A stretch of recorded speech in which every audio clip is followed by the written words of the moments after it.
বিশ্ব ইজতেমার কার্যকলাপের কিছু দৃশ্য মানুষ দেখতে পাচ্ছে।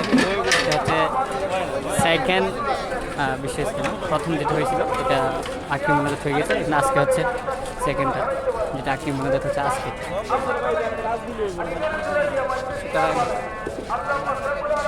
আরেকটা আছে 15 তারিখে। তো এবার 3 দফায় বিশ্ব ইজতেমা হচ্ছে।